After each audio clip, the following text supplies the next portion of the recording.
December 28வது நாள். வரலாற்று நிகழ்வுகள். இத்தாலி சிசிலியில் 7.1 ரிக்டர் நிலநடுக்கம் ஏற்பட்டதில் 75,000 பேர் உயிரிழந்தனர். 1908.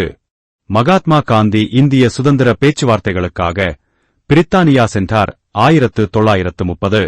அமெரிக்காவின் சி-3 விமானம் ஒன்று 32 பேருடன் மயாமியில் இருந்து 50 மைல்கள் தெற்கே காணாமல் போனது. 1948.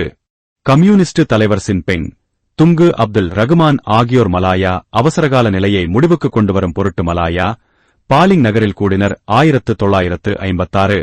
கியூபாவின் சாண்டா கிளாரா நகர் மீது சே குவேரா போர் தொடுத்தார். 1958. அமெரிக்க தொழிலதிபர் முரியல் சீபர்ட் நியூயார்க் பங்குச் சந்தையில் ஒரு இடத்தை பிடித்த முதல் பெண்மணி ஆனார். 1967. அமெரிக்காவின் அழிந்து வரும் உயிரினச் சட்டம் ஜனாதிபதி ரிச்சர்ட் நிக்சனால் சட்டமாக கையெழுத்திடப்பட்டது.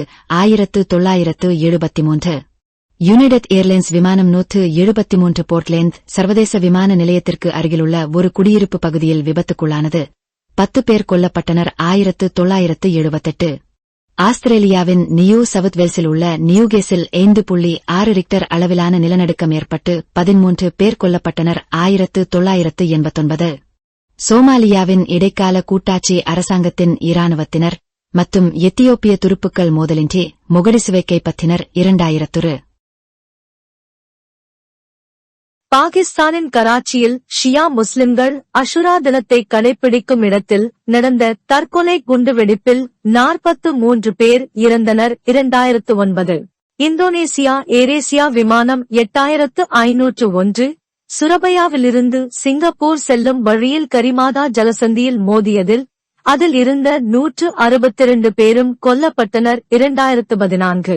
இத்தாலிய கடலில் உள்ள அட்ரியாடிக் கடலில் உள்ள ஓட்ராண்டோ ஜலசந்தியில் எம்எஸ் நார்மன் அட்லாண்டிக் தீப்பிடித்த போது 9 பேர் இறந்தனர் மற்றும் 19 பேர் காணாமல் போனதாக கூறப்படுகிறது. 2014. சோமாலியாவின் மொகடிஷுவில் ஒரு லாரி குண்டு வெடித்ததில் குறைந்தது 85 பேர் கொல்லப்பட்டனர் மற்றும் 140க்கும் மேற்பட்டோர் காயமடைந்தனர். 2019.